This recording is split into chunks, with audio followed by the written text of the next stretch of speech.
আমি ছোট থাকতেই আমার মা মারা যায়। আমাকে মানুষ করার জন্য বাবা আরেকটি বিয়ে করে। আমি ছোট বড় সবাইকে আপনি করে ডাকতাম। আমার একটা সৎ ভাই ছিল।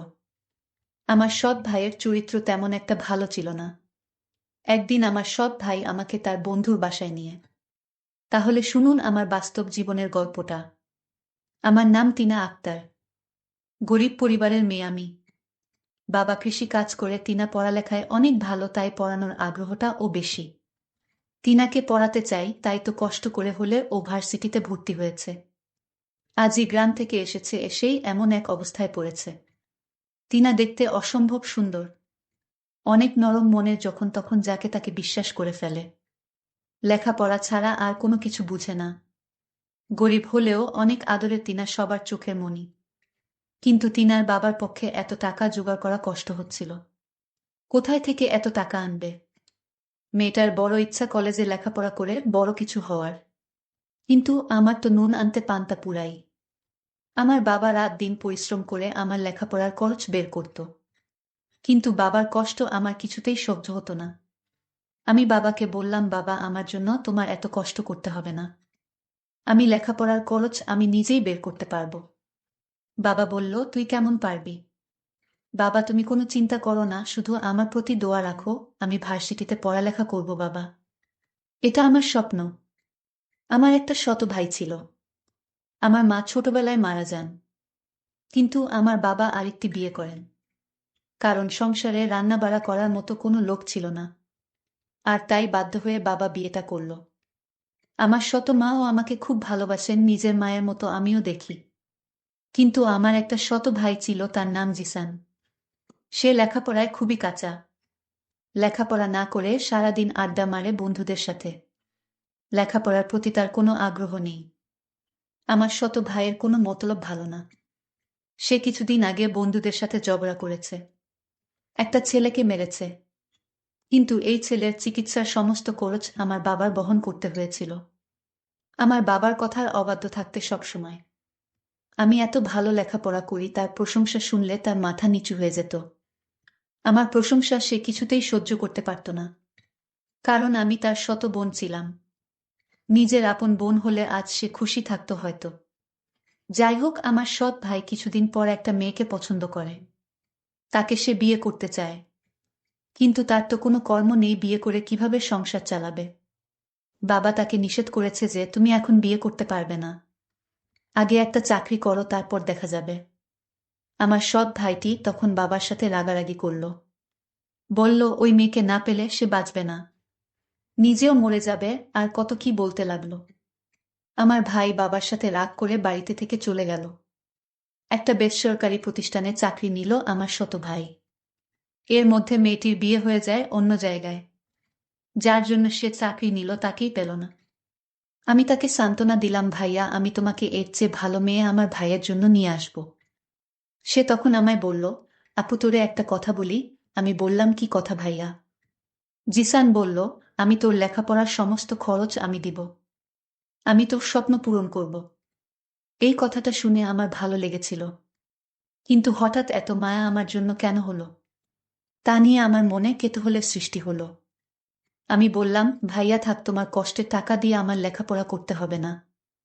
ভাইয়া তখন বলল, তাহলে তুই আমাকে পর ভাবিস। আমি তার উত্তরে বলেছিলাম, পর ভাববো কেন, তুমি তো আমার ভাইয়া। কিন্তু আমার খুব স্বপ্ন ছিল কলেজে লেখাপড়া করার। আর তাই রাজি হলাম ভাইয়ার কথায়। ভাইয়া বলল, তুমি রাজি হয়েছ, আমার টাকায় লেখাপড়া করবে। তবে আপু, আমার একটা কথা তোমার শুনতে হবে। আমি বললাম, কি কথা শুনতে হবে? তখন সে বলল, পরে বলবো। তবে আমি যা বলি তাই তোমার শুনতে হবে আপু। আমি বললাম, ঠিক আছে, আগে কলেজে ভর্তি হওয়ার টাকা দাও, তারপর দেখি। তখন আমার ভাইয়া ভার্সিটিতে ভর্তি হওয়ার জন্য টাকা দিল। আমি কলেজে ভর্তি হলাম। আমার এত ভালো লাগছিল, আমি লেখাপড়া করব, ভালো একটা চাকরি করব। আমি ভার্সিটিতে যেদিন প্রথম পা রাখলাম, আমি এত বড় ভার্সিটি দেখে অবাক হয়ে তাকিয়ে দেখছে, আর ভাবছে এত বড় ভার্সিটিতে পড়ব। আমি চারপাশে দেখছে, আর খুশি মনে হাঁটছে। কত ছাত্রছাত্রী ঘুরে বেড়াচ্ছে আশেপাশে, বড় বড় বিল্ডিং। রাস্তা দিয়ে হেঁটে যাচ্ছে আর স্বপ্নের রাজ্যের কথা ভেবে চলেছে। একটু পর পর চোখের চশমাটা ঠিক করছে, এটা টিনার একটা অভ্যাস ধরতে গেলে। টিনার ইচ্ছে ছিল এমন বড় ভার্সিটিতে লেখাপড়া করার, আজ তা পূরণ হতে যাচ্ছে ভাবতেই খুশি লাগছে। হঠাৎ কারো সাথে ঠাস করে করে ধাক্কা খেয়ে নিচে পড়ে গেলাম। স্বপ্নের কথা ভাবতে ভাবতে একটু বেশি অন্যমনস্ক হয়ে গেছিলাম। নিচে পড়ে উপরে তাকাতেও পারলাম না। তার আগেই কেউ ঝড়ের গতিতে আমাকে উঠিয়ে ঠাস করে চর বসিয়ে দিল। আমি অবাক হয়ে সামনের মানুষটার দিকে তাকিয়ে আছি। একটা মেয়েকে দেখলাম, তাকে দেখে মনে হলো কোনো বড়লোক ঘরের মেয়ে। সে আমাকে বলল, তোর তো সাহস কম না, আমাকে ধাক্কা দিস আমাকে। আরো কয়েকটা ছেলে মেয়ে ছুটে এলো মেয়েটার কাছে। সুরমা, কি হয়েছে রে? এই মেয়েটার জন্য আমি পড়ে গেছিলাম, ওর সাহস কি করে হলো আমাকে ধাক্কা দেওয়ায়? কে এই মেয়ে? নতুন মনে হচ্ছে। এই মেয়ে কখন ভার্সিটিতে ভর্তি হলো? সুরমার বন্ধুরা বলল, দাঁড়া, এই মেয়ে নতুন হলে তো ওকে দেখে ছাড়ব। সুরমার বন্ধু রামিম বলল, হুম, ঠিক বলেছিস, সুরমার শাস্তিটা ও হয়ে যাবে। কিন্তু রাহুল তো এখনো আসে নাই, ওকে ছাড়াই কি করবি? ও আসলে হবে না, এর আগেই মেয়েটাকে ধাক্কা মেরে ফেলে দেওয়ার শাস্তি দিতে হবে। আমি ওদের কথার কোনো কিছু বুঝতে পারছে না। কি বলছে ওর মাথায় ঢুকছে না। আমি ভাবছি আমাকে কেন মারল? আমি কি ইচ্ছে করে ধাক্কা দিয়েছি? অনেক কষ্ট লাগছে, কিন্তু কিছু বলতে পারছি না, চুপ করে আছি। এই যে মেয়ে, তোমার নাম কি? একটু ভয় পেয়ে বললাম, আমি টিনা। একটু দেখে চলতে পারলে না? এখন তো ওরা তোমাকে প্রতিশোধ নিবে। তুমি দেখে চললে এমন হতো না। আমি কথাগুলো ভাবছিলাম, হঠাৎ ওই ছেলে এসে গুলো বলল, ওই মেয়েরা সবাই আমার দিকে আসছে। দেখে আবার তাদের কাছে চলে গেল। এত জোরে থাপ্পড় দিয়েছে, আবার আমাকে মারবে কেন? সবাই আমার কাছে এসে নাম কি, বাড়ি কোথায়, কিসে পড়িস সব জিজ্ঞেস করতে লাগল। তারপর আমাকে গান গাইতে বলল। আমি গান পারি না বলাতে আমাকে কানে ধরিয়ে রেখেছে। এদিকে সিয়াম আজ একটু দেরি করে ভার্সিটিতে এসেছে। এসেই দেখে সবাই ভিড় করে দাঁড়িয়ে আছে। সিয়াম আসার সাথে সাথে সবাই ভিড় কমিয়ে চলে গেল, আর সব মেয়েরা হা করে তাকিয়ে আছে, কারণ সিয়াম হচ্ছে ভার্সিটির সবার সিনিয়র। সব মেয়েরা জয়ের দিকে হা করে তাকিয়ে আছে। সিয়াম গাড়ি থেকে নেমে ওর ফ্রেন্ডদের দিকে যেতে লাগল। এখানে কি হয়েছে, এত ভিড় জমাচ্ছে কেন? আমাকে তখন ছেলেটি জিজ্ঞেস করল, তুমি কে, আর তুমি আমার বান্ধবীকে ধাক্কা মেরে ফেলে দিলে কেন? আমি তাকে বললাম, দেখুন, আমি না দেখে তার সাথে ধাক্কা লেগে গেছে, আর এর শাস্তি হিসেবে আমাকে চড় মারলেন। তাও কি তাদের আমাকে প্রতিশোধ নেওয়ার বাকি আছে? তখন হঠাৎ লক্ষ্য করলাম আমার ভাই আসছে কলেজের দিকে। আমি মনের ভিতর খুব সাহস হচ্ছে, ভাইয়া যখন আসছে, তাহলে ওদের হাত থেকে আমার ভাইয়া আমাকে রক্ষা করবে। কিন্তু আমার ভাইয়ার রূপ দেখে আমি অবাক হয়ে গেলাম। আমার ভাইয়া বলল, সিয়াম আমার বন্ধু, আর বন্ধুর বান্ধবীকে তুমি ধাক্কা দিয়ে মাটিতে ফেলে দেওয়ার কারণে তোমার অনেক শাস্তির বাকি আছে। আমি ভাইয়াকে বললাম, ভাইয়া আমি তোমার বোন, তুমি ওদের পক্ষে কথা বলছো। ভাইয়া তখন বলল, চুপ, কে তোর ভাই? আমি কারো ভাই না। ওর বান্ধবীকে মারার জন্য আজ তোর রেহাই নেই। তোর কত বড় সাহস, তুই আমার বন্ধুর বান্ধবীকে মারলি। এর জন্য তোর মাসুল দিতে হবে। আমার চোখের পানি কিছুতেই আটকাতে পারলাম না। মনে মনে ভাবলাম, আজ যদি সে আমার মায়ের পেটের আপন ভাই হতো, তাহলে কখনো ওদের পক্ষ নিয়ে কথা বলতো না। নিজের বোনের জন্য জীবন দিয়ে দিত। তাও বোনকে বিপদে ফেলে চলে যেত না। আসলে পর কখনো আপন হয় না, হতে পারে সে আমার শত ভাই।